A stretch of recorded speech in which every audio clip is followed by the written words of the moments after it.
Hello, my fellow reefers. Welcome back to the Infinite Reef channel. And today we are going to do something very interesting to our sumps here.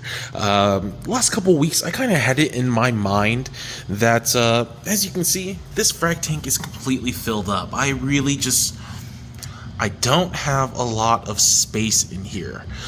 With these two racks here on the side, two baskets on the back, and then, just this small stuff right here.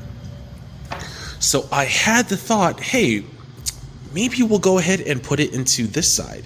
So with this side, obviously the front to back is exactly the same, but it is going to be a little bit wider by at least, I don't know, maybe 6 or so inches. But I thought, hey, it'd probably be a pretty fun idea just to put it here. Reason number one being is that the flow would go this way and that way. So flow in this area would actually be pretty strong and very directed. Versus here, it kind of just comes in here, just does whatever it wants, and then gets sucked out the other end. So I do feel like if I was to change the frag tank to this side, it might work out. You probably get a little bit better flow, and that might actually help the coral health a little bit better down the line. The other thought was I could actually move these two items and fit them in here. I'm pretty sure they will fit just fine. Obviously the skimmer's a little bit big, but that's, not a really big issue considering I do have a pretty good amount of space here. And kind of one thing that's always kind of annoyed me for the other item, which is the calc reactor, is that you can see I kind of just drip it here on the side just because that's kind of the, best option that I can think of. But if I was to take this guy and move him over in here, I could actually drip it into the overflow here. And, one of the biggest things about calc is they say, oh, you want a really turbulent area to mix all the effluent out of. What better place than an actual overflow? Or if anything else, I can always drip it into this tank and it'll churn here, then it'll go into the overflow and churn there as well. So I thought that might actually be a pretty darn good idea. It's a little late at night, but I think we might as well go ahead and give it a try. So I'm going to go ahead and start moving some of these items over to this side. I do still have the old frag rack that I used right here, so I can go ahead and just put it back. And then, one other thought I did also have is I could also do, for example, like something like this. Since there are two sides to it, I could do maybe like frags in the front, things I might get rid of, or if somebody comes over, they can immediately choose what's in the front to purchase. And then in the back, we'll actually have a grow out area. So you have it farther back. It still gets the flow, still gets the light, but it's kind of out of the way to let it grow and not be bothered, just so it'll have better growth and, so on and so forth. So yeah, we'll go ahead and get started. I'm going to first turn these two guys off, pull them out of the tank. I have a towel ready on the ground right here. And then slowly but surely, we'll go ahead and try to move these little frags and everything else into this side. So let's get to it. All right, so I've done a couple things. We've taken out the calc reactor. It's sitting behind me. We took out the skimmer as well. And if you guys followed my old video where I installed the Ecotech Versa on top of the calc reactor, super great idea. It made the whole thing super modular. I could disconnect the lines, disconnect the power supply, removed it right off the top. Came out like a piece of cake. So that I was super impressed with. I also removed the center divider on my S-1000. As you can see, it's a little dirty. We're going to go ahead and just scoop up all this disgusting little grime right here.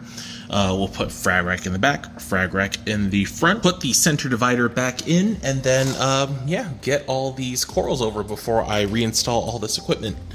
But yeah, it's a little dirtier than I expected. For some reason, I have a hermit crab back there. I didn't realize that, but cool. I mean, it's alive. Maybe it climbed through the overflow area. That's probably what happened. But yeah, we'll go ahead and get this guy cleaned up. Get all this. You can see all this calc scrap, all these little white bits. That's just all calc wasser that wasn't absorbed in the water, I guess you could say, which is why that overflow is actually a pretty good idea.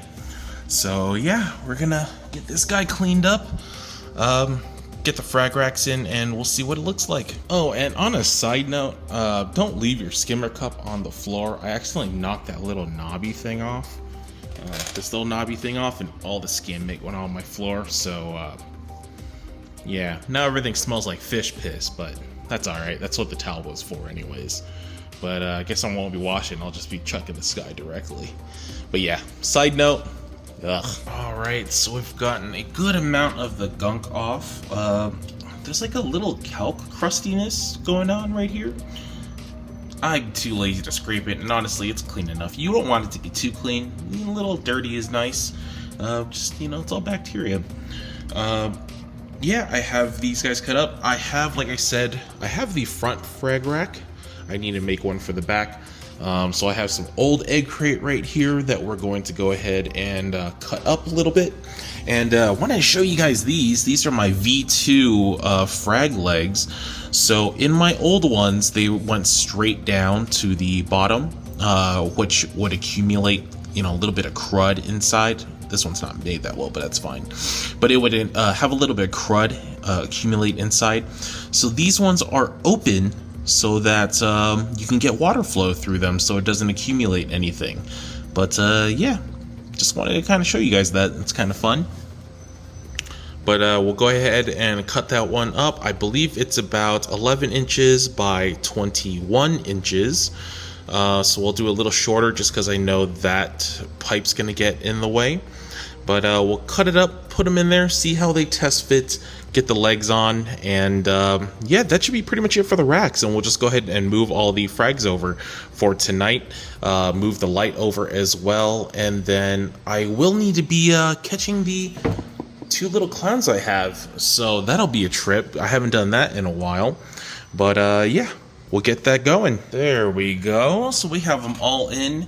Doesn't that look nice? Obviously the egg crate's old, so it's not like black, but I'm cool with that. We have the heater sitting on top of it now, which also I just realized is kind of helpful too, just because it's not accumulating any kind of gunk in there. So if I add like a power head here, I could actually probably clean up this bottom mess pretty easily. We have the old frag rack back into place, so we only have like an inch or two for the little, what do you call it, bracing? It's not bracing, whatever the hell it's called, back into place so the flow goes correctly. But you can just see immediately how much more room that I'm going to have if I put it here than over there. And I really do think flow will actually be improved if I go this route.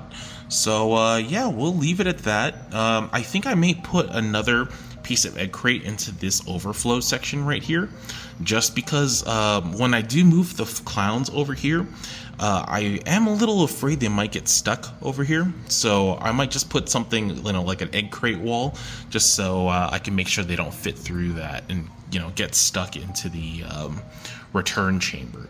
But we'll go ahead and put the wall back in. The hermit crab is down there just doing its own little thing right now. But yeah, I do think it actually looks pretty darn good. Alright, so just a little update. It's been maybe like an hour or so.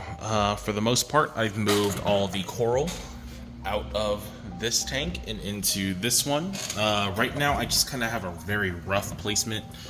Most of them are in the front because it's easier to reach. Not too many in the back, but that's okay. We're going to go ahead and keep these guys here. At some point, I may print another rack. These ones are a little too short. I may print another rack to go back there to hold even more coral, but that is okay for now.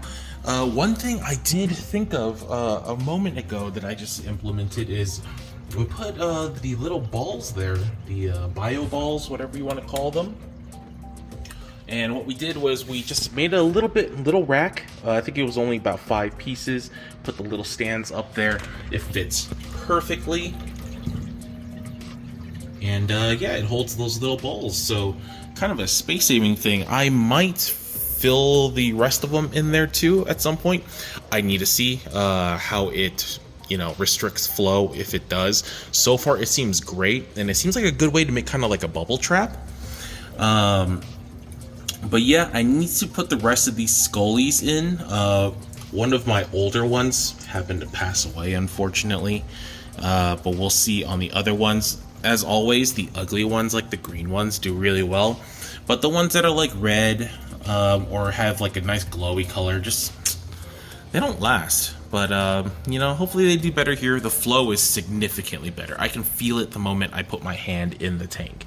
So it definitely was better to move them here than to keep them in the original tank. Next up, we're going to go ahead and move these clownfish as well. Those are going to be fun. We're going to clean up the sump a little bit. And then, we'll call it a night. My fish are super confused because the lights should be off by now, but they're still on. But I want to get this done tonight. Don't want to waste time. Want to make sure everything survives, so we'll get to it. All right, so it has actually been about 2 days since the great move from the frag tank to the sump and the sump to the frag tank. Just to kind of show you guys how it's going, it looks pretty darn nice. But please do excuse the dirty glass. I just really haven't had the chance yet to go ahead and clean it up. I just want to make sure I got this all on film before the lights turned off. But as you can see, I have the 2 little clownfish here doing super well. The frags, as you can see in the front, are doing pretty good. I did accidentally break one of the scullies by dropping it off the frag rack when I was moving it. So unfortunately, I don't think that's gonna survive, but hey, I'm human, mistakes happen. As far as the other coral goes, most of it looks pretty darn good. The Ghanies, as you can see now, have some pretty good flow from the overflowing filter sock area. Everything else looks pretty darn decent right now. I think I'm going to leave this mushroom box up front, just because it's a lot easier to see this way. In the other tank, it was actually in the back area, so like the anemone box right here, it's a little hard to see and it's not all that convenient. So we're going to go ahead and leave that on this side for now, but you can see the assortment of just a couple mushrooms that I have in this little area. And then in the back, like I said, it's just going to be a lot of the bigger pieces that I have. As of right now, I haven't really sorted them, but as you can kind of see, most of these are like 3+ inch squares, so they do take up a good amount of space, which is why, it was the plan to go ahead and place it right here. Now, like I mentioned a little earlier, I did go ahead and put the bio balls right here. I am just a little short on water right now. I didn't turn on my ATO yet, so it's a little low, but it's okay. Once I did fill them up, it was dead quiet, which is just absolutely perfect. And, it saves room from having to leave it right here and putting it somewhere inconspicuous that doesn't waste any space, which is, even though this is a 7-foot tank, space is still, for me, kind of limited. Now, to go into what used to be the frag area next, as you can kind of see, we have the skimmer right up front. So this was kind of the main purpose, not only to give the frag tank a bit more room, but to kind of consolidate some equipment. So I had kind of thought it through, and it kind of makes sense. First things first, obviously we have the skimmer right out in front. This time around, we're going to keep it on the stand, blow some detritus away, and hopefully keep it suspended enough where it'll go into the next chamber. We did put the barrier that comes with the Red Sea tank back into place. That's this little black bit with the 2 holes. And that way it really forces flow a lot better from one chamber into the next, back into the back of the frag tank. And now by doing it this way, I can also keep the pH and the temperature. Number one, it's in a dark area, so I don't have to worry about algae. And then number two, because the calc reactor is actually in the back of this tank now, I don't have to worry about the calc accidentally spiking the pH meter, because it has to circulate all the way through the tank now to get back to this point in which it'll actually read. So I do feel like that'll give a more sensitive, more strong, precise reading of what the pH and the temperature will actually be. Now, to get to the back, like I mentioned, we do have our Avast Marine calc reactor now, all the way back here.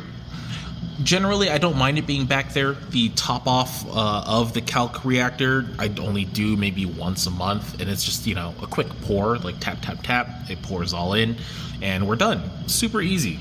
The more important part is that old overflow that we have. So, in the few episodes back, we went ahead and printed this guy, and I figured, what better option do you have than to just drip the calc directly into the overflow? Number one, it's churning pretty hard, so it'll obviously give a really good mix, so I don't think I'll have to worry about, it calcifying on any of the coral, for example, and, it'll churn again once it hits the little rocks over there as well. So it's a great way just to mix it up really good. And the other thing is the trace elements. So as you can see, the trace elements, all these colorful little tubes and the Red Sea dose, they also dose right into the overflow. So that also churns it even better. So I feel like it's going to give a lot better mix as it goes, throughout the tank. And because the calc reactor is in the back, my heater is also in the back. So once it sucks in, it has to go through the entire tank, back down through the overflow, through the frag tank, and back into this tank. That my temperature probe and my pH probe will definitely be a lot more precise, because it is at the other end of, where all these factors that affect it, like the calc reactor and the heater. So, we'll go ahead and test it out for the next few weeks or so. I can already see my pH readings are pretty solid. Nothing's really changed, which is great. That does mean I'm getting a pretty good circulation around the tank and around the sump as well. Temperature's been a little iffy here and there, but that's also because it is cooling down here in Las Vegas. So though at night I do like to turn on the AC, it is kind of messing with the temps a little bit downstairs. Like right now it's pretty freaking cold in my house, but that's okay. But yeah, I hope you guys enjoyed the conversion of my sump into my frag tank and my frag tank into my sump. This is going to allow me to put a lot more corals, like I said, things I'm going to sell up front, and then things I'm going to grow out in the back. Obviously, I will need to consolidate a couple things I don't want to keep. For example, all the leathers, maybe one of the leathers in the back as well, so I can make room for, things that interest me a bit more or are maybe a little bit more difficult. But that'll be for another episode. But that is it for today. Thank you guys for joining me on this latest episode. I really do appreciate it if you hit the like button, I guess, and subscribe if you haven't. Hey, I remembered what to say. But yeah, thank you guys for watching as always, and I'll see you on the next episode. Peace.